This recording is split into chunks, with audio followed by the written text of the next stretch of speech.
Hello everyone, welcome to Pinnacle video course. Pinnacle video course में आपका बहुत बहुत स्वागत है। डियर फ्रेंड्स, आज फिर से कुछ बेहतरीन प्रश्नों को डिस्कस करने वाले हैं। मुझे पूरी उम्मीद है कि आपकी पढ़ाई बहुत अच्छी चल रही होगी, आप भी बहुत स्वस्थ होंगे।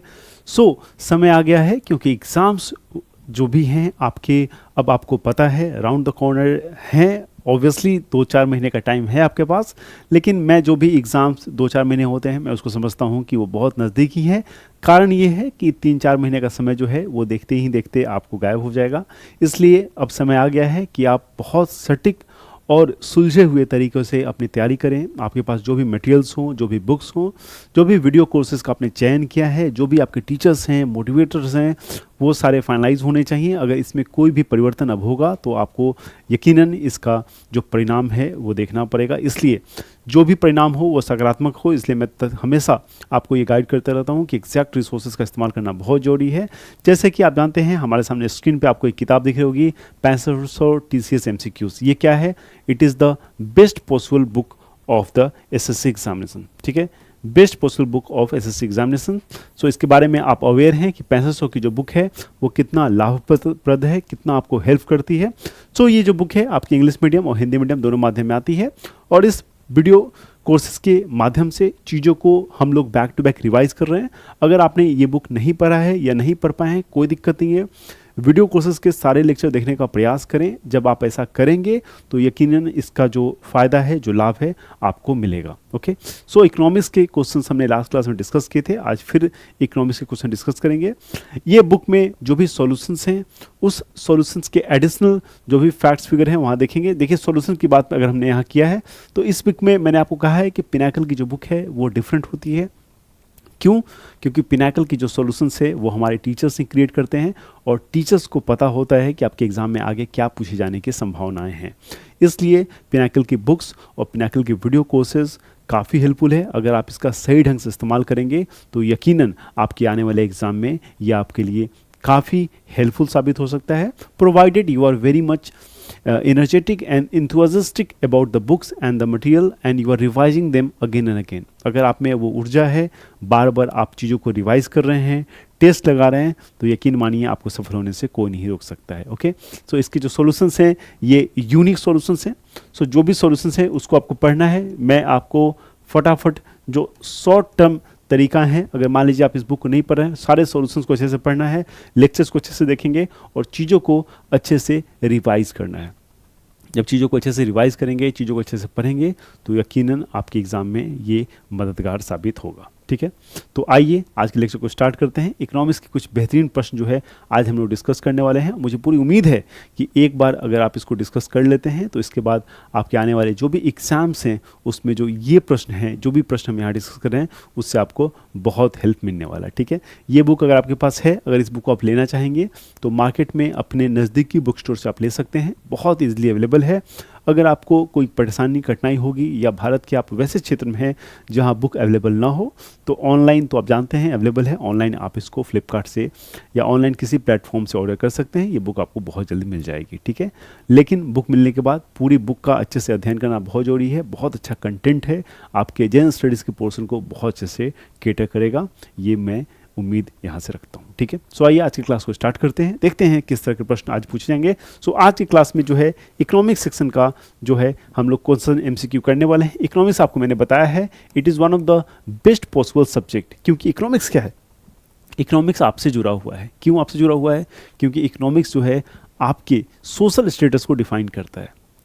आज अगर आप किसी जॉब की तैयारी कर रहे हैं, जैसे ही आपकी जॉब लगती है आपकी सोशल स्टेटस में डिफरेंस आता है, आपके परिवार के सोशल स्टेटस में डिफरेंस आता है। इसलिए इकोनॉमिक जो है बहुत ही एक खूबसूरत और इंटरेस्टिंग सब्जेक्ट है। इंटरेस्ट लेके पढ़ेंगे जरूर इसको आपको समझने में सरलता होगी और आसानी से इसके कॉन्सेप्ट्स को समझ पाएंगे। तो मैं आशा करता हूं कि आप अपने इकोनॉमिक्स को ठीक करेंगे सो दैट आपकी जो सोशल स्टेटस है आपके घर पे वो ठीक हो, आपकी फैमिली की जो सोशल स्टेटस है वो ठीक हो। आइए इस इंटरेस्ट के साथ इस सब्जेक्ट को पढ़ते हैं और इससे तमाम जो MCQs है वो देखेंगे। और आज लास्ट क्लास में हमने कॉस्ट, प्रोडक्शन, कंजम्पशन और मार्केट देखा था। आज फिर जो लागत है, जो उत्पादन है, जो खपत है, ठीक है, बाजार की, उससे रिलेटेड फिर से कुछ बेहतरीन MCQ देखने वाले हैं। So let's begin the lecture with the very first question of today's lecture. Okay, so which department of government of India declares the minimum support price? क्या कह रहा है? भारत सरकार का कौन सा विभाग जो है न्यूनतम समर्थन मूल्य घोषित करता है। ठीक है, तो यहाँ पे एक बहुत खूबसूरत सब्जेक्ट जो टॉपिक है आपको देखने को मिलता है। क्या टॉपिक है? टॉपिक है मिनिमम सपोर्ट प्राइस, जिसको हम लोग शॉर्ट में MSP भी कह देते हैं, मिनिमम सपोर्ट प्राइस। ठीक है, सो कौन डिक्लेयर करता है, इसके पहले जानना ये जरूरी है कि ये MSP जो है वो है क्या, मिनिमम सपोर्ट प्राइस क्या है। देखिए, बहुत सारे ऐसे परिस्थिति उत्पन्न होते हैं जब हमारे किसान की जो लागत है, मान लीजिए कोई किसान है, गेहूं लगा के रखा है, गेहूं में उसके पर्टिकुलर अमाउंट पैसा लगा होगा, कुछ तो लागत लगा होगा ना। आप लोगों में से बहुत लोग किसान फैमिली को बिलोंग करते हैं, आप जानते हैं कि आपके जो पेरेंट्स हैं जब वो खेती करते हैं तो उसमें कुछ न कुछ लागत लगाते हैं पैसा। कई बार सिचुएशन ऐसे होते हैं, इन्वायरमेंट के सिचुएशन ऐसे हो जाते हैं, या कई बार ऐसी परिस्थितियाँ उत्पन्न हो जाती हैं जो अमाउंट किसी प्रोडक्ट में लगा है। मान लेते हैं कि प्रोडक्ट ए है, प्रोडक्ट ए है, ठीक है, प्रोडक्ट ए है। सो प्रोडक्ट ए को उपजाने में कितना पैसा लगा है? इन्वेस्टमेंट लगा है आपको इसमें 100 रुपया, 100 रुपीज़। ठीक है, अब इसको 100 रुपीज़ में कोई किसान इसको उपजाया है तो इसको कितने बेचेगा? ऑब्वियस सी बात है 120 में बेचेगा, 110 में तो बेचेगा ही बेचेगा, नहीं तो क्या फ़ायदा उतनी मेहनत करने का। लेकिन परिस्थितियां अनुकूल नहीं है और ये प्रोडक्ट जो है मार्केट में कितने बिक रहा है? मार्केट में बिकने लगा 90 रुपीज़ में, 90 रुपीज़ में। यहाँ पे क्या हुआ? यहाँ पे हमारे किसान को क्या हो गया? जो उसका लागत पैसा है वो भी प्रोडक्ट ए के लिए नहीं मिल रहा है। तो ऐसे परिस्थिति में सरकार क्या कहती है? सरकार कहती है कि मिनिमम सपोर्ट प्राइस हम जारी करेंगे। मतलब बाजार की स्थिति कुछ भी हो, ये जो आपका प्रोडक्ट है 100 रुपीज़ वाला, ये तो हम 120 में ही खरीदेंगे ही खरीदेंगे, कुछ भी हो जाए 120 में खरीदेंगे ही खरीदेंगे। इसलिए MSP जो है एक बहुत अच्छा, एक फ्रेंडली इनिशिएटिव है हमारे किसान भाइयों के लिए, और इसको जो है जारी किया जाता है कि किन फसलों के लिए दिया जाएगा, कितना प्राइस होगा, ये सब डिसाइड किया जाता है। इसी से रिलेटेड यहाँ प्रश्न पूछा गया है कि भारत सरकार का कौन सा विभाग जो है न्यूनतम समर्थन मूल्य घोषित करता है? क्या करता है? घोषित करता है। पहला क्या है? डिपार्टमेंट ऑफ इकोनॉमिक अफेयर्स, दूसरा है department of agriculture and corporation, तीसरा है डिपार्टमेंट ऑफ डिसइन्वेस्टमेंट, और चौथा है डिपार्टमेंट ऑफ एक्सपेंडिचर। 4 बेहतरीन ऑप्शन यहाँ दिए गए हैं, आपको बताना है क्या होगा राइट आंसर।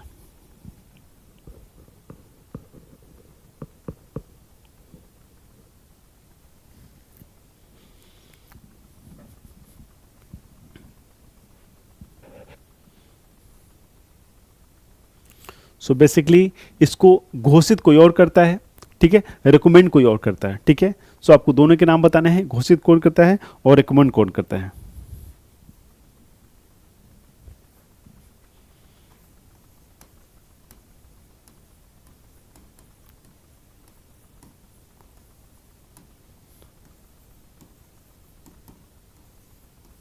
सो ये जो कमीशन है ये इसको रिकमेंड करता है, commission for agriculture cost and prices. ठीक है, commission for agriculture cost and prices.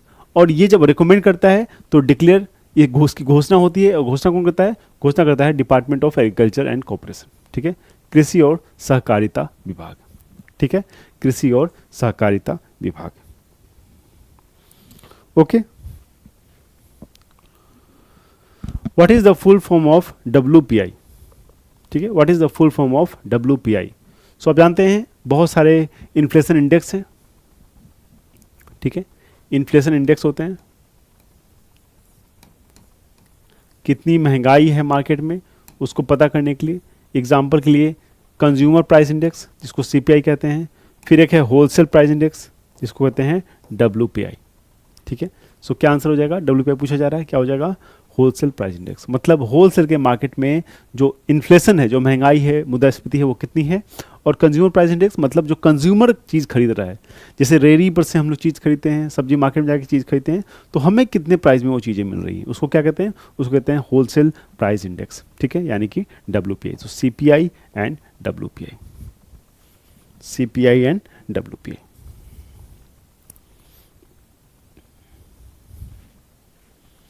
Okay. So which of the following does not have an opportunity cost? Which of does not have an opportunity cost? ठीक है, निम्नलिखित में से किसकी अवसरण लागत नहीं? अच्छा, अपॉर्चुनिटी कॉस्ट क्या होता है? अपॉर्चुनिटी कॉस्ट मतलब होता है जब भी आप कोई एक प्रोडक्ट को चुनते हो, जैसे मान लीजिए कि प्रोडक्ट X को आपने चुना, ठीक है। सो इमीडिएट जो इससे रिलेटेड प्रोडक्ट है या इसके आसपास जो क्वालिटी वाले प्रोडक्ट है, जैसे मान लेते हैं प्रोडक्ट वाई, इसके लॉस को कहते हैं अपॉर्चुनिटी कॉस्ट। इसका क्या हो रहा है, लॉस हो रहा है।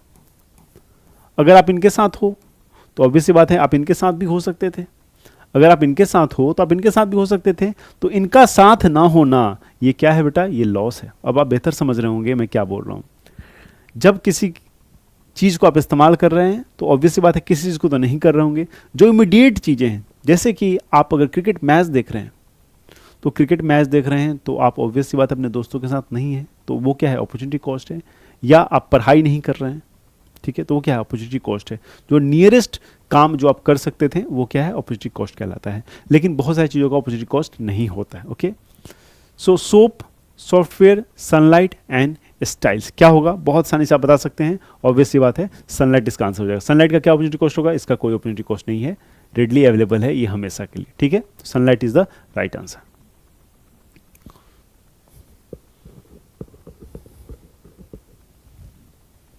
Okay, so the transformation curve is also known as, रूपांतरण वक्र का दूसरा नाम क्या है। Transformational curves is also known as, रूपांतरण वक्र जो है उसका दूसरा नाम क्या है।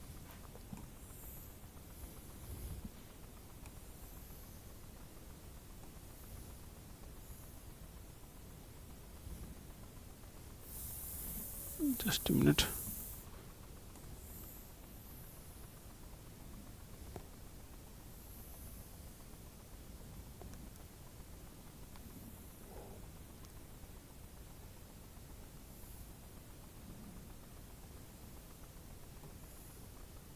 ओके, सो रूपांतरण वक्र का दूसरा नाम क्या है।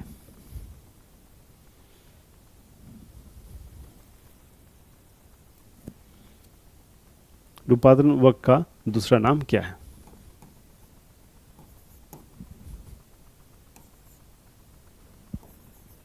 ठीक है, सो प्रोडक्शन पॉसिबिलिटी कर्व, उत्पादन संभावना वक्र, इंडिफरेंस कर्व, उदासीनता वक्र, आपूर्ति वक्र और मांग वक्र।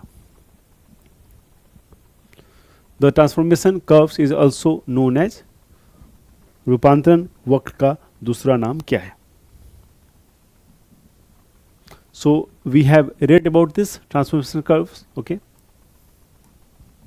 सो प्रोडक्शन की पॉसिबिलिटी के बारे में जो है ट्रांसफॉर्मेशन कर्व बताता है कि प्रोडक्शन बी एक्सिस पे कितना होगा, ए एक्सिस पे कितना होगा। बेसिकली इसको जो है समझाता है। इसको क्या कहते हैं, इसको कहते हैं प्रोडक्शन पॉसिबिलिटी कर्व। क्या कहेंगे, प्रोडक्शन पॉसिबिलिटी कर्व। ठीक है, क्या क्या ट्रांसफॉर्मेशन कर्व है, बेसिकली क्या है, ये ट्रांसफॉर्मेशन कर्व है। ठीक है, ये ट्रांसफॉर्म हो रहा है because it is related to production possibility. ठीक है, पॉसिबिलिटी के बारे में यहाँ जिक्र करते हैं। ठीक है, सो ट्रांसफॉर्मेशन कर्व को याद रखिएगा, it is also known as production possibility curve. Okay, so which of the following refers to money that has already been spent and which cannot be recovered। ठीक है, बहुत अच्छा प्रश्न। ये क्या कहा जा रहा है यहाँ पे, यहाँ कहा जा रहा है कि वह धन जो पहले ही खर्च किया जा चुका है और जिसकी भरपाई नहीं की जा सकती उसे क्या कहेंगे। जिसकी भरपाई जो है नहीं की जा सकती उसको क्या कहेंगे। वह धन जिसको पहले ही खर्च किया जा चुका है और जिसकी भरपाई नहीं की जा सकती उसे क्या कहेंगे। रिप्लेसमेंट कॉस्ट, अपॉर्चुनिटी कॉस्ट अवसर लागत, प्रतिस्थापन लागत अवसर लागत, इम्प्यूटेड कॉस्ट अध्यारोपित लागत और संक कॉस्ट विफल लागत। ठीक है, सो ऑलरेडी बीन स्पेंट। ठीक है, मान लीजिए कि कोई एक फैक्ट्री है। ठीक है, कोई फैक्ट्री है, इस फैक्ट्री में इंफ्रास्ट्रक्चर पे अमाउंट, एक जो अमाउंट एक्स है वो खर्च हो चुका है ऑलरेडी, इसके इंफ्रास्ट्रक्चर पर खर्च हो चुका है। ठीक है, तो ये कौन सा धन हो गया, ये वह धन है जो पहले ही खर्च किया जा चुका है और जिसकी भरपाई नहीं की जा सकती उसे क्या कहेंगे। ठीक है, it is called sunk cost. ठीक है, मान लीजिए कि ऐसे इंफ्रास्ट्रक्चर पे खर्च हुआ है जो ज़रूरत नहीं था। ठीक है, मान लीजिए कि क्लासरूम में मैं वैसे चीज़ों को लगवा दूँ, ठीक है, जिसकी ज़रूरत नहीं थी, तो क्या हो जाएगा, वो संक कॉस्ट हो जाता है। क्या होता है वो, that is called sunk cost. ठीक है, उसको क्या कहते हैं, उसको कहते हैं संक कॉस्ट। ठीक है, विफल लागत। यानी कि संक कॉस्ट। क्लियर?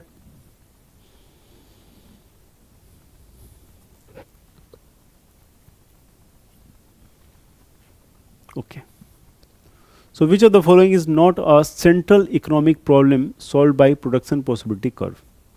ठीक है, क्या कह रहा है? निम्नलिखित में से कौन केंद्रीय आर्थिक समस्या नहीं है? क्या है? केंद्रीय आर्थिक समस्या नहीं है जिसे उत्पादन संभावना वक्र द्वारा सुलझाया जाता है। ठीक है, बेसिकली क्वेश्चन क्या है? Which of the following is not a central economic problem, not a central economic problem solved by the production possibility curve.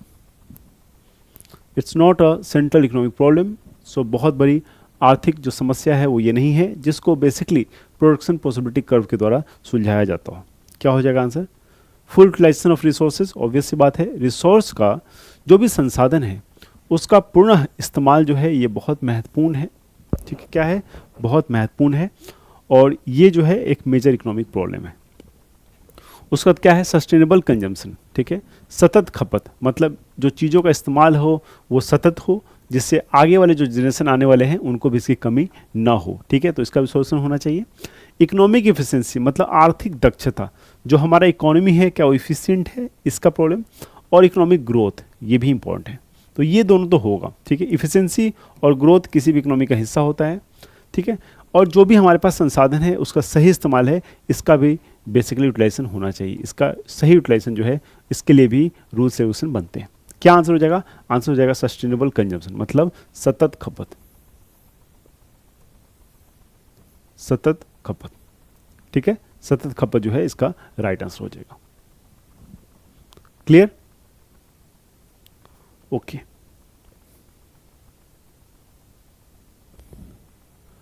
A higher index reflects inequality in income distribution. A higher index reflects the inequality in income distribution. ठीक है, सो क्या है basically? ये index जो है ये inequality को दर्शाता है।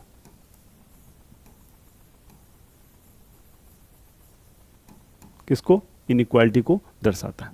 ठीक है, ये इंडेक्स जो है इनइक्वालिटी को दर्शाता है। क्लियर है? ये इंडेक्स जो है इनइक्वालिटी को दर्शाता है। सो हाई इंडेक्स, हाई इंडेक्स मतलब क्या है? इसका मतलब जीरो अगर है, ठीक है, इसको क्या है? इसका मतलब ये परफेक्ट इक्वालिटी,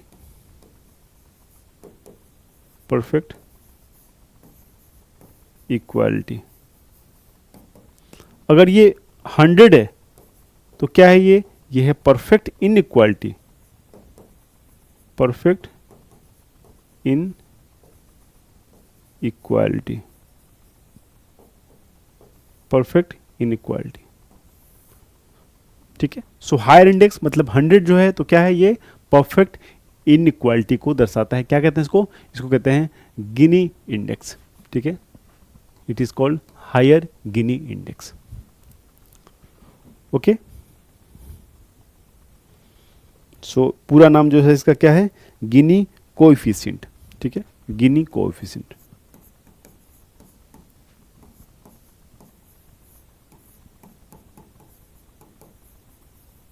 गिनी कोएफिशिएंट।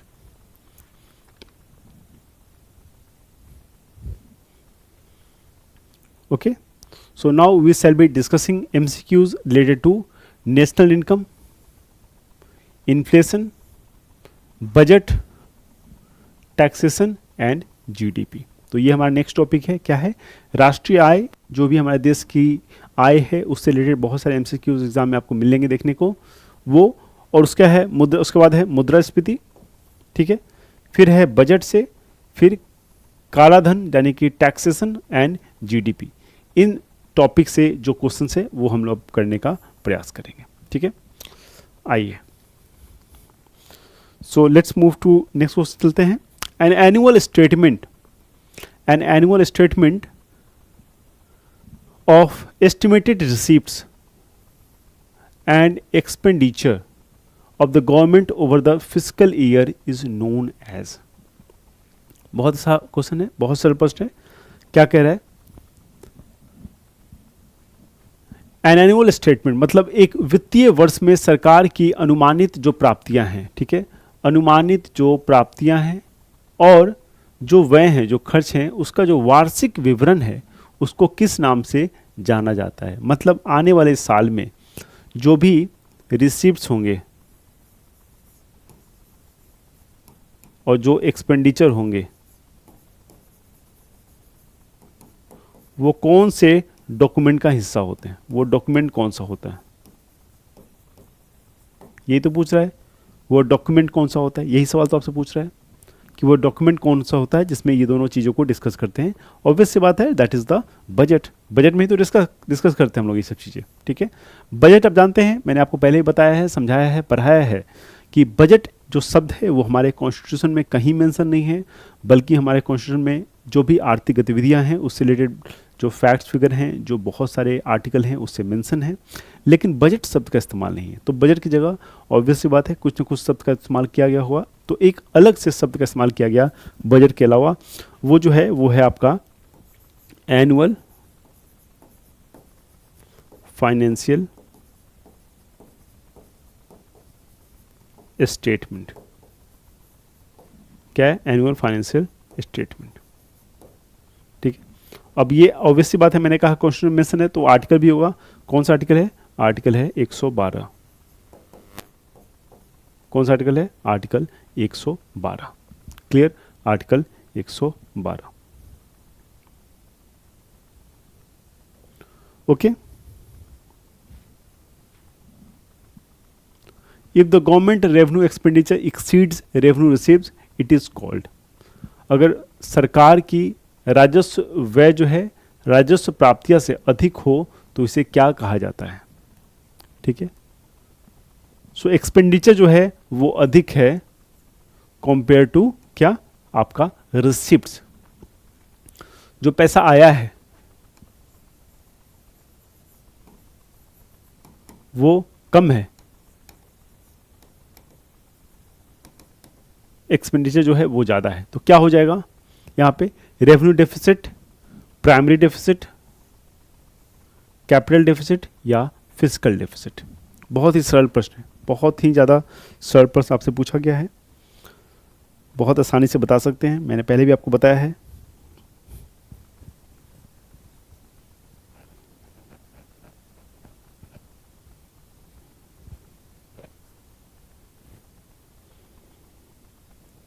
क्या हो जाएगा आंसर? आंसर हो जाएगा रेवेन्यू डेफिसिट, ठीक है, क्योंकि मैंने आपको बताया है रेवेन्यू की बात हो रही है, तो रेवेन्यू की बात हो रही है तो क्या हो जाएगा? Revenue deficit. तो राजस्व घाटा, जो राजस्व प्राप्तियां हैं और जो राजस्व व्यय है, जो खर्च है, उसका जो डिफरेंस है वो क्या होता है? रेवेन्यू डेफिसिट होता है, ठीक है। प्राइमरी डेफिसिट में क्या होता है? इसमें हम लोग माइनस करते हैं इंटरेस्ट पेमेंट को, फिजिकल डेफिसिट से minus interest payment. Interest payment जो भी आपने पहले लोन लिया हुआ सरकार ने, अगर वो माइनस कर देंगे तो क्या निकल के आ जाएगा? हमारा प्राइमरी डेफिसिट निकल के आ जाएगा। बाकी फिजिकल कैपिटल आगे देखेंगे, हमने जानते भी हैं फिजिकल और कैपिटल डेफिसिट क्या है। Clear? Okay.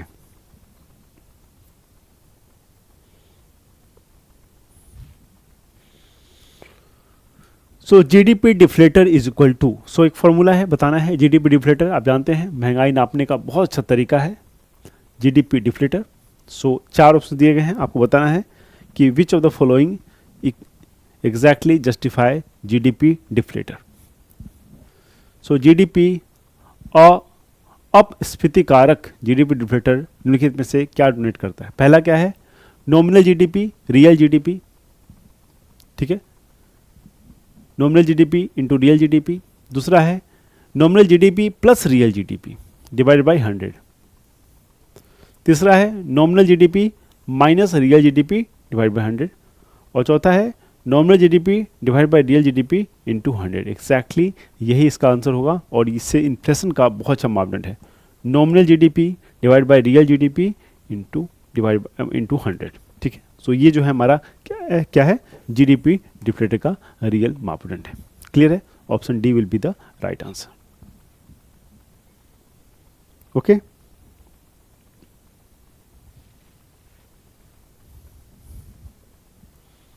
Which of the following is not included in domestic income? निम्नलिखित में से क्या घरेलू आय में शामिल नहीं है? ठीक है, पहला है income earn by the resident of the country, ठीक है, घरेलू आय में, ठीक है। सो घरेलू आय जो भारत का, जो नेशन का इनकम है, ठीक है। सो घरेलू आय का मतलब तो इसे डोमेस्टिक इनकम हो गया, डोमेस्टिक इनकम, ठीक है, डोमेस्टिक इनकम हो गया, ठीक है। अब इसका पार्ट क्या क्या नहीं होता है। Income earn by resident of the country, तो कोई उस देश में रह के अगर अगर भारत का डोमेस्टिक इनकम निकालना है तो इस देश में रह के अगर कोई व्यक्ति यहाँ पे अर्न कर रहे हैं तो क्या वो काउंट नहीं होगा? बिल्कुल काउंट होगा।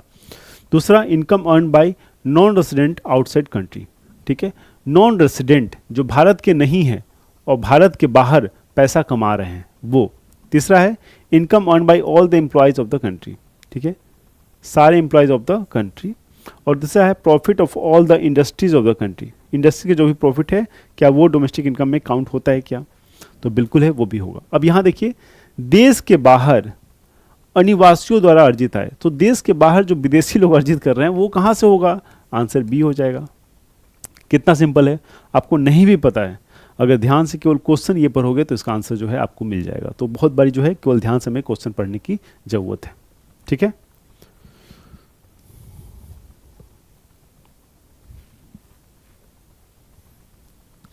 Net investment plus depreciation gives an estimate of which of the following, ठीक है। शुद्ध निवेश और मूल्यह्रास का योग निम्नलिखित में से क्या कहलाता है? मूल्यह्रास का योग निम्नलिखित में से क्या कहलाता है? Gross domestic product, personal income, gross investment और private investment. Net investment plus depreciation gives an estimate of which of the following, ठीक है। सो नेट इन्वेस्टमेंट, जो आपने नेट इन्वेस्टमेंट किया है,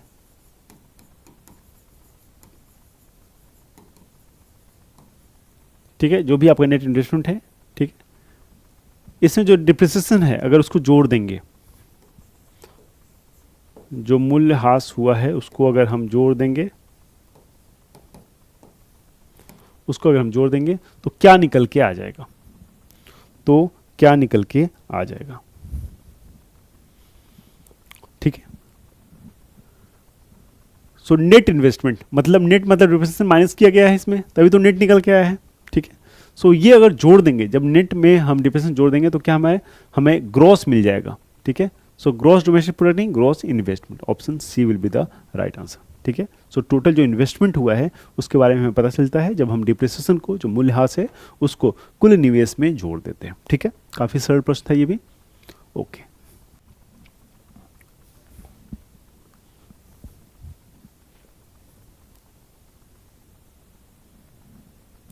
so goods and services tax is an example of, वस्तु एवं सेवा कर एक उदाहरण है किस चीज का?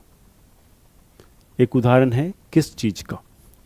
वस्तु और सेवा कर एक उदाहरण है किस चीज का, आपको बताना है। पहला है कंपनसेशन टू द एम्प्लॉयज, कर्मचारियों के लिए मुआवजा का। दूसरा है प्रत्यक्ष कर मतलब डायरेक्ट टैक्स। फिर है ट्रांसफर पेमेंट और तीसरा है इनडायरेक्ट टैक्स। बहुत आसान सा प्रश्न है ये, बहुत आसान सा प्रश्न है। So it is a kind of tax which came into effect from 1st जुलाई 2017, ठीक है, 1st जुलाई 2017, रिप्लेसिंग मेनी इनडायरेक्ट टैक्सेस। सो ये क्या है? एक तरह का इनडायरेक्ट टैक्स है और बहुत सारे जो इनडायरेक्ट टैक्सेस थे उसको रिप्लेस करके जो है ये जो है आपका देखने को मिलता है, जिसको हम लोग जीएसटी कहते हैं, ठीक है। सो 4 एवरेज जो स्लैब है, एक तो 0% भी स्लैब बना रखा है, लेकिन बेसिकली 4 स्लैब जो है यहाँ आपको देखने को मिलेगा, ठीक है। सो ये जो है जीएसटी, इसके बारे में प्रश्न जो है आपको ये कभी भी पूछे जाते हैं। ये सिंपल सा प्रश्न पूछा गया। एक आपको 279A के बारे में कभी भी पूछा जाएगा, ठीक है। आर्टिकल, ये ध्यान रखिएगा, आर्टिकल 279A, ये प्रोविजन है हमारे कॉन्स्टिट्यूशन में किससे रिलेटेड? जीएसटी जो काउंसिल है उससे रिलेटेड, ठीक है, जीएसटी काउंसिल, ठीक है, जीएसटी काउंसिल, क्लियर है? GST council.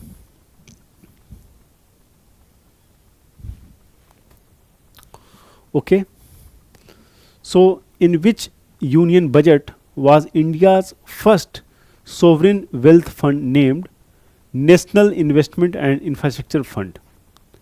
National Investment and Infrastructure Fund announced.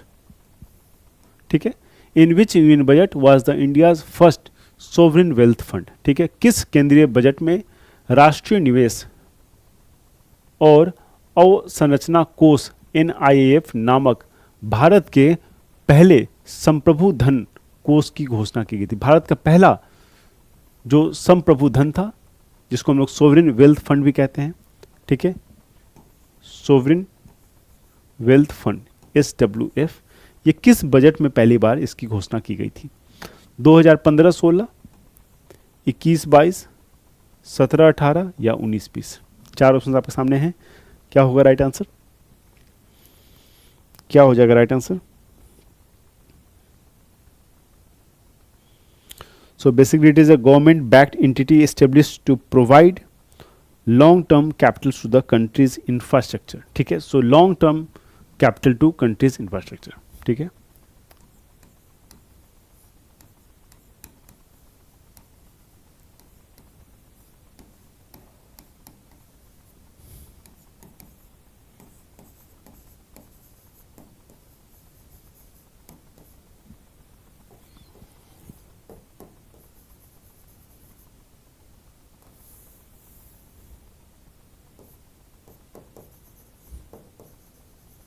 Companies infrastructure, ठीक है, सोवरिन वेल्थ फंड. सो किस बजट में अनाउंस किया गया था? ठीक है, सवाल क्या है, किस बजट में अनाउंस किया गया था? कौन सा बजट था? वो था 2015-16. ठीक है, क्या था? 2015-16. क्लियर है? Okay. So what is net national product? NNP, net national product. क्या है? NNP, net national product.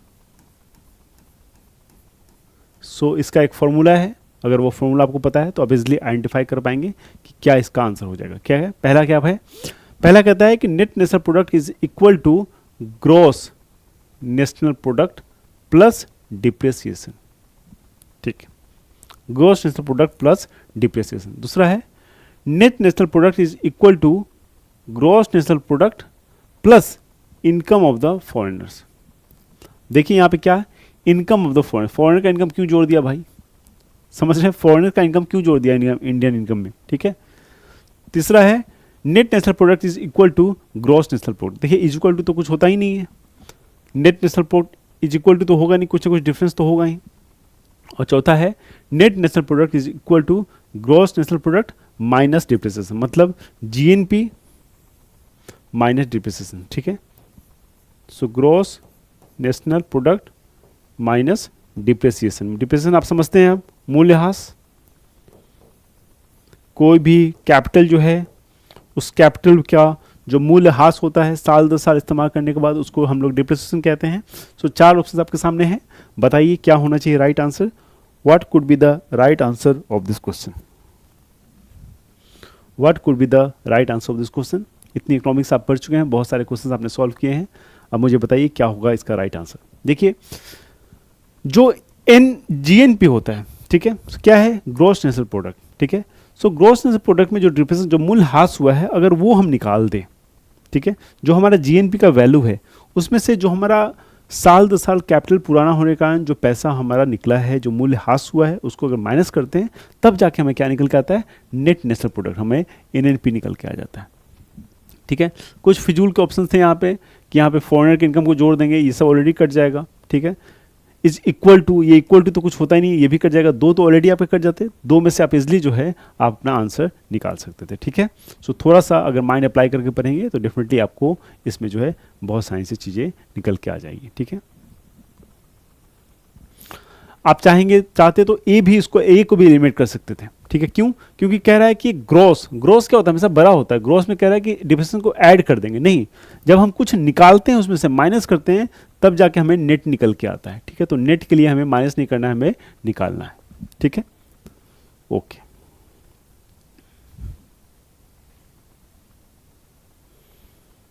Okay, so fill in the blanks है, expenditure and receipts are shown by the government budget, ठीक है। So government budget के through हमें क्या बताया जाता है, एस्टिमेटेड, एक्सपेंडिचर और actual receipts, actual and estimated, actual and actual, estimated and estimated. चार बेहतरीन ऑप्शंस हैं, बताइए क्या हो जाएगा राइट आंसर।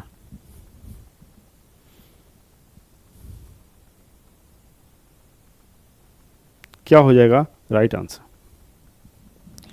अच्छा प्रश्न है ये, आपको बताना है कि गवर्नमेंट जो बजट होती है, ठीक है, जो भी एनुअल फाइनेंशियल स्टेटमेंट होता है, सो जो बजट पेश होता है तो उस बजट में क्या जो फाइनेंस मिनिस्टर है वो क्या डेटा देते हैं, ठीक है, क्या उम्मीद लगाते हैं, ठीक है, क्या वो एक्चुअल एक्सपेंडिचर बताते हैं क्या कि ये खर्च होगा। अब देखिए बजट में क्या होता है कि आने वाले एक साल के लिए एक्सपेंडिचर होता है, तो उसमें क्या एलोकेशन किया जाता है कि यहाँ पे इतने पैसे खर्च करेंगे, इतने यहाँ पे इतने पैसे खर्च करेंगे, लेकिन भविष्य में ऐसा हो सकता है कि कहीं पे पैसे की जो है वो बढ़ जाए।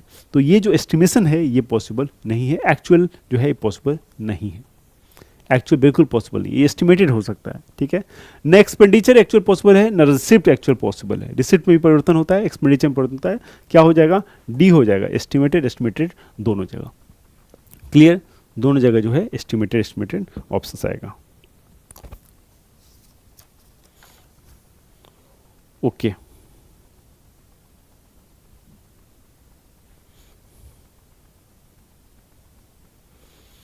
so which of the following expression is correct regarding the gross fiscal deficit, gross fiscal deficit, ये टर्म जो है ये बहुत इंपॉर्टेंट है, gross fiscal deficit, ठीक है। सो ए बी सी डी क्या है आपको बताना है, which of the following is correct, आपको जो सही स्टेटमेंट है उसको आइडेंटिफाई करना है, आपको जो सही स्टेटमेंट है उसको आइडेंटिफाई करना है, ठीक है। सो ग्रॉस फिस्कल डेफिसिट मतलब जो टोटल घाटा है सरकार का, राजकोषीय घाटा, मतलब टोटल जो घाटा है वो कैसे एस्टिमेट हम लगा सकते हैं, कैसे अनुमान लगा सकते हैं कि इतना जो घाटा है ये सरकार का पूरा घाटा जो है ये दर्शाता है, ठीक है।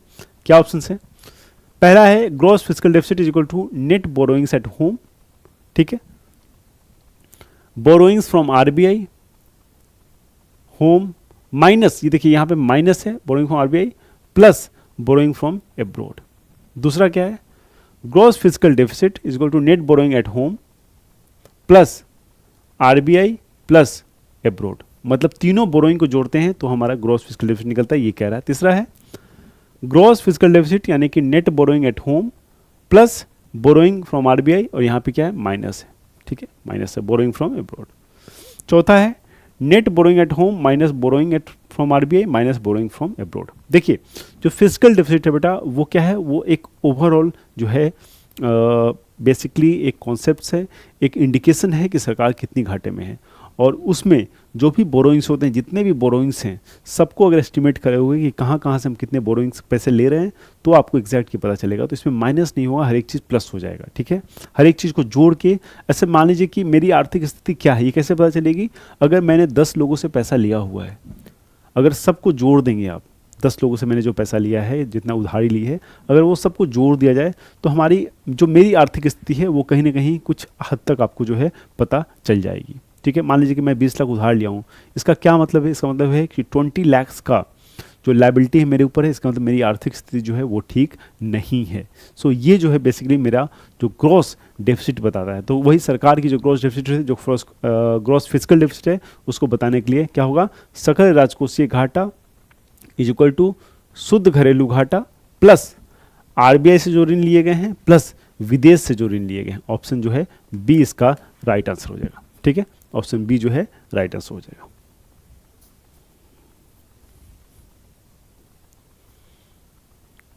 Okay, so non tax revenue is a part of, ठीक है, नॉन टैक्स रेवेन्यू, ठीक है।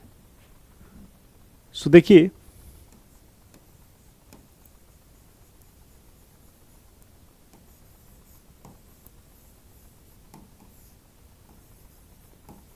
रेवेन्यू रिसिप्ट्स के 3 पार्ट होते हैं।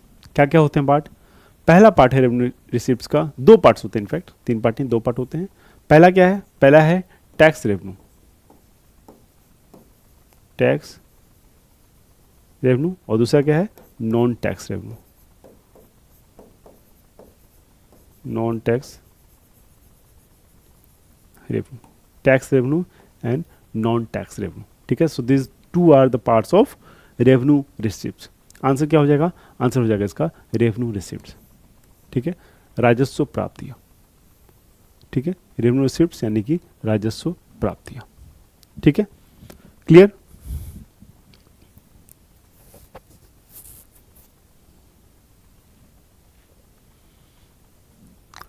सो which of the following is an example of revenue receipt of the government? क्या कह रहा है? कह रहा है निम्नलिखित में से कौन सा सरकार की राजस्व प्राप्ति का एक उदाहरण है? सरकार की जो राजस्व प्राप्ति है उसका उदाहरण है। Which of the following is an example of revenue receipt of the government, ठीक है, receipt from sale of shares of public sector companies, okay. So revenue की बात हो रही है, ठीक है, रेवेन्यू रिसिप्ट्स की बात हो रही है, ध्यान दीजिएगा, ठीक है। पहला है कि receipt from sale of shares of public sector companies, ठीक है, ये क्या है? कंपनीज की बात हो रही, कंपनीज के शेयर बेच के।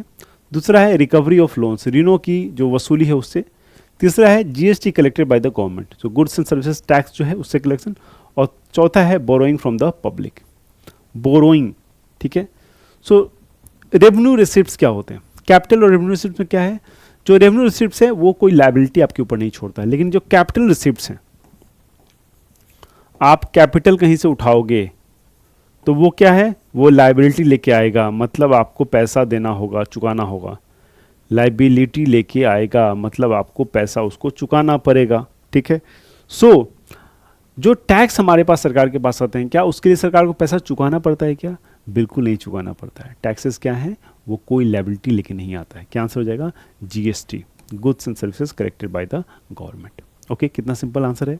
एक बार कॉन्सेप्ट आपको क्लियर है, बहुत इजली आप जो है आंसर निकाल सकते हो। ओके,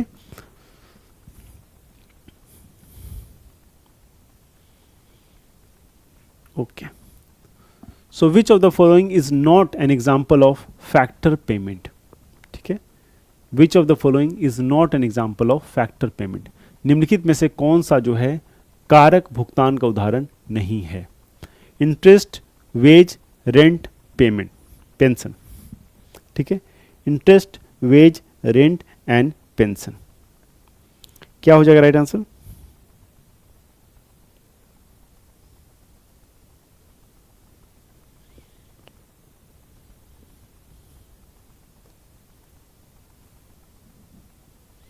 क्या हो जाएगा right answer? So rent, wages, interest, payment of labourers, ठीक है, लेबर्स का पेमेंट, ये सब क्या है? ये सारे फैक्टर इनकम है। क्योंकि फैक्टर क्या होता है? जो कोई भी चीज़ आप प्रोड्यूस कर रहे हो उसमें जो एज अ कंट्रीब्यूशन है उसका जो फैक्टर है, जैसे कि आपको क्या होगा, आपकी बिल्डिंग का रेंट हो गया, आपकी बिल्डिंग का जो रेंट हो गया वो क्या है? वो फैक्टर है। मतलब इसके रेंट का इस्तेमाल तो हो रहा है, उस बिल्डिंग में आपने कंपनी लगाई हुई है, फैक्ट्री बिठाई हुई है, उसका रेंट दे रहे हो, जो लेबर काम कर रहे हैं उसको रेंट दे रहे हो, आपने जो कैपिटल उठाया, आपने जो पैसा लिया है उसका इंटरेस्ट पे कर रहे हो, वेतन दे रहे हो अपने लेबर को, ये सारे क्या है? ये सारे फैक्टर्स से जो कंट्रीब्यूट करते हैं। क्या नहीं होगा आंसर? आंसर में हो जाएगा पेंशन। पेंशन एक फैक्टर नहीं है and hence it is the right answer. ठीक है, पेंशन फैक्टर है क्या? क्या पेंशन आपके किसी समय जो चीज़ आप प्रोड्यूस कर रहे हो उसमें कोई कंट्रीब्यूट कर रहा है क्या? बिल्कुल नहीं कर रहा है। तो आंसर क्या हो जाएगा? Pension is the right answer. Okay, okay, let's move to next question. Okay, so which of the following is not included in capital receipts? निम्नलिखित में से कौन सा विकल्प पूंजीगत प्राप्तियों में शामिल नहीं है? ठीक है, निम्नलिखित में से कौन सा विकल्प जो है पूंजीगत प्राप्तियों में शामिल नहीं है? Foreign aid, taxes, recovery of loans या borrowings? Which of the following is not included in the capital receipts? ठीक है, सो मैंने आपको बताया था कैपिटल रिसिप्ट्स और रेवेन्यू रिसिप्ट्स। ठीक है, कैपिटल रिसिप्ट्स, ठीक है, following is not included in capital receipts. So capital receipt के बारे में हम लोग क्या जानते हैं? कैपिटल रिसिप्ट के बारे में एक चीज हमें पता है कि कैपिटल रिसिप्ट जो है वो लायबिलिटी लेके आता है। मतलब मैक्सिमम केसेस में, हमेशा नहीं है लेकिन मैक्सिमम केसेस में लायबिलिटी लेके आता है। जब फॉरेन एड मिलेगा तो हो सके आपको चुकाना पड़े, ठीक है। रिकवरी ऑफ लोन जो है, ठीक है, ये बेसिकली आपने लोन दिया था तो ये जो है ये लोन आपका रिकवर हुआ है, ऑब्वियस सी बात है। इसको कहाँ डाला गया है, इसको डाला गया है आपके कहाँ पे, इसको डाला गया है कैपिटल में। और जो बोरोइंग्स हैं, जो आप उधार ले रहे हो, जिसके बारे में आपको लायबिलिटी है, जैसे कि देखिए रिकवरी ऑफ लोन्स में कोई लायबिलिटी नहीं है, ठीक है। तो ऐसे केसेस में भी बहुत सारी चीज़ें हैं जो लायबिलिटी में नहीं आते हैं लेकिन कैपिटल रिसिप्ट्स में हैं। जैसे कि आपके रिकवरी ऑफ लोन, कोई लोन दिया हुआ स्टेट को, वो रिकवर नहीं हो रहा है, जब रिकवर हो गया तो कहाँ, कैपिटल रिसिप्ट में जाएगा। और उसी तरह जो है बोरोइंग्स, ये कहाँ है, ये भी जाएगा कैपिटल रिसिप्ट में। तो हमने बताया था आपको जो टैक्सेस होते हैं वो रेवेन्यू का पार्ट होता है। क्या आंसर हो जाएगा, कर। रेवेन्यू का पार्ट जो होता है taxes is the right answer, ठीक है। Okay, so in the product method for measurement of national income we need to deduct the value of intermediate goods too। राष्ट्रीय आय के मापन की उत्पाद विधि में हमें किसके लिए मध्यवर्ती वस्तुओं के मूल्य को घटाना होगा। In the product method for measurement of national income we need to deduct the value of intermediate goods too। Okay, क्या कह रहा है, राष्ट्रीय आय के मापन के उत्पाद विधि में हमें किसमें के लिए मध्यवर्ती वस्तु के मूल्य को घटाना होगा। ओके, सो किस कारण, जब भी हम नेशनल इनकम को कैलकुलेट करते हैं तो हमें बेसिकली हमें वैल्यू ऑफ इंटरमीडिएट गुड्स को हटाना पड़ता है। जो बीच के गुड्स हैं, इंटरमीडिएट गुड्स, मतलब समझ रहे हो आप, मतलब मान लीजिए कि स्वीट्स बन रहा है, ठीक है, मिठाई बन रही है। सो मिठाई में क्या क्या इस्तेमाल होगा, मिठाई में इस्तेमाल होगा मिल्क, मिठाई में इस्तेमाल होगा शुगर। सो मिल्क और शुगर क्या है, मिल्क और शुगर क्या है, मिल्क और शुगर जो है इंटरमीडिएट गुड्स का एग्जांपल है, ठीक है। अगर इसका पैसा आप नेशनल इनकम, अगर इनकम जो कंट्री की है उसमें कैलकुलेट करते हो, ठीक है, टोटल इनकम अगर इकोनॉमी में इकोनॉमी में इसको कैलकुलेट करते हो अगर, तो मान लेते हैं कि मिल्क की वैल्यू है x और इसकी है y, ठीक है। मिठाई की वैल्यू क्या है, मिठाई की वैल्यू है z। अब इस वैल्यू में मिल्क भी लगा हुआ है और y भी लगा हुआ है, तब जाके बना ये z। अगर इकोनॉमी में हमने ऐसा जोड़ लिया x y प्लस z, तो ये गलत हो जाएगा ना, क्योंकि z में x y दोनों है।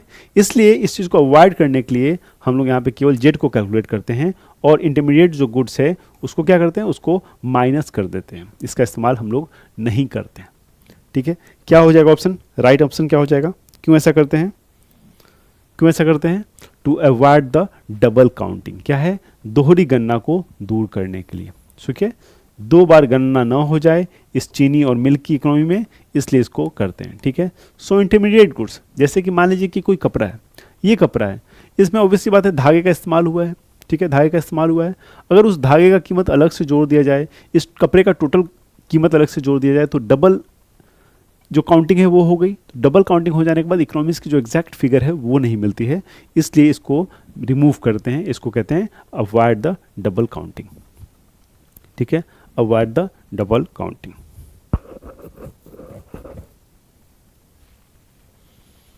ओके,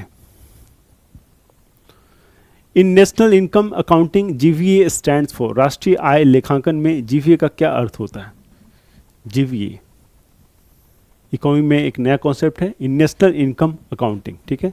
जो नेशन की जो इनकम है,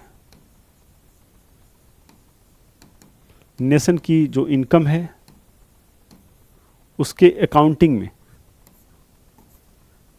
जीवीए का यूज होता है, ठीक है, जीवीए का यूज होता है, जिसको क्या कहते हैं, it is called gross value added, ठीक है, ग्रॉस वैल्यू एडेड।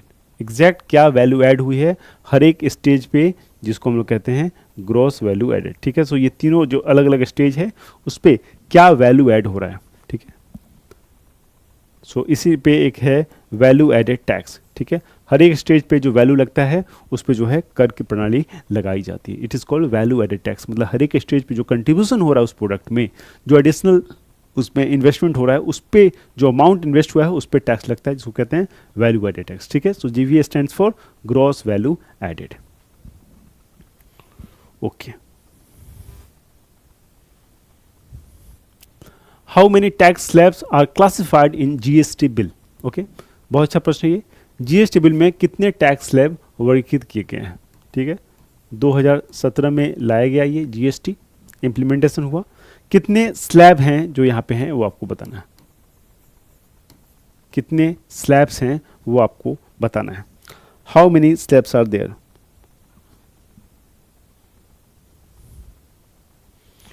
क्या है?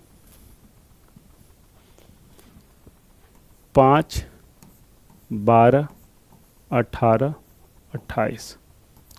5%, 12%, 18%, 28%। ठीक है, एक ऐसे जीरो भी है, 0% मतलब नील टैक्स है, लेकिन उसको नहीं काउंट करेंगे, ये स्लैब काउंट करेंगे। आंसर क्या हो जाएगा? आंसर हो जाएगा 4। ठीक है, आंसर हो जाएगा 4। क्लियर? 5, 12, 18 और 28। ठीक है, जीएसटी कब इम्प्लीमेंट हुआ? 1 जुलाई 2017। ठीक है, 1/7/2017। ठीक है, 1/7/2017 को। Okay okay.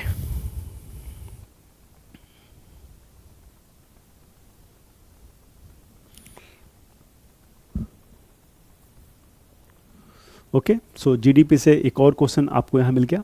Okay, so GDP calculated at some constant set of prices is called. कुछ स्थिर मूल्य समुच्चय, कांस्टेंट सेट पर गणना की गई सकल घरेलू उत्पाद जीडीपी को क्या कहा जाता है? ठीक है, क्या कह रहा है? GDP calculated at some constant set of prices is called. ठीक है, कांस्टेंट, सो जीडीपी कैलकुलेशन ना कांस्टेंट प्राइस पे होगा, मतलब फ्लक्चुएट नहीं करेगा। हम लोग वो नहीं निकालेंगे कि इन्फ्लेशन से क्या प्रभाव पड़ा है। कांस्टेंट प्राइस पे जीडीपी निकालते हैं, उसको क्या कहते हैं? ठीक है, क्या कहते हैं इसको? Real GDP, domestic GDP, current GDP, nominal GDP. ठीक है, नॉमिनल जीडीपी।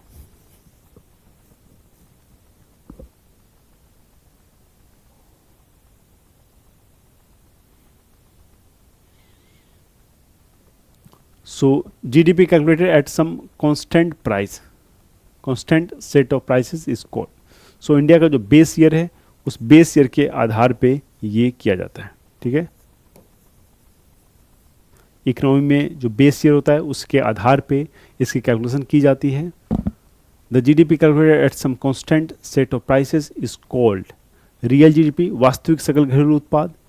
ठीक है, डोमेस्टिक जीडीपी, करेंट जीडीपी, ये दोनों तो बिना मतलब के ऑप्शन दिए हुए हैं, ये तो कुछ होता ही नहीं है। ठीक है, राइट आंसर क्या हो जाएगा? राइट आंसर हो जाएगा रियल जीडीपी। ठीक है, right answer will be real GDP. Okay, so इसी के साथ आज के प्रश्न जो है समाप्त होते हैं। हमने 25 अच्छे प्रश्नों को डिस्कस किया है, समझा है, सीखा है। सो 25 प्रश्न में से हो सके कुछ प्रश्न आपको ऐसे लग रहे होंगे कि बहुत टफ है, समझ में नहीं आएगा। इकोनॉमिक्स के कुछ प्रश्न है, अगर आपकी फंडामेंटल्स एकदम क्रिस्टल क्लियर नहीं है तो कुछ कुछ प्रश्न आपको परेशान करेंगे, लेकिन यहाँ पर्पस क्या है? यहाँ पर्पस है आपको चीज़ों को समझना। तो हर एक क्लास को, लेक्चर्स को देखते जाइए, समझते जाइए, सीखते जाइए, और मुझे पूरी उम्मीद है कि आपको धीरे धीरे इसका जो हेल्प है, जो मदद है, वो ज़रूर मिलेगा और आप चीज़ों को बहुत अच्छे ढंग से, बेहतर ढंग से सीख पाएंगे, कवर कर पाएंगे। ठीक है, सो लगे रहिए, मेहनत करते रहिए। मुझे उम्मीद है कि अगर आप लगे रहेंगे, मेहनत करते रहेंगे, तो इसकी जो सफलता है ये आपको निश्चित ही आपके एग्जाम में मिलेगी। अपना बहुत बहुत ख्याल रखिए। मिलता हूँ मैं नेक्स्ट क्लास में, तब तक पढ़ाई करते रहिए, टेस्ट लगातार लगाते रहिए, और जो भी लेक्चर्स आपने देखा है उसका रिवीजन करते रहिए। 6500 बुक को एज ए टेस्ट भी आप यूज़ कर सकते हैं, और उसका जो सॉल्यूशंस है उसको एज ए टेक्स्ट बुक जो है आप इस्तेमाल कर सकते हैं। आपको इसका बहुत लाभ होगा। All the best, please take care.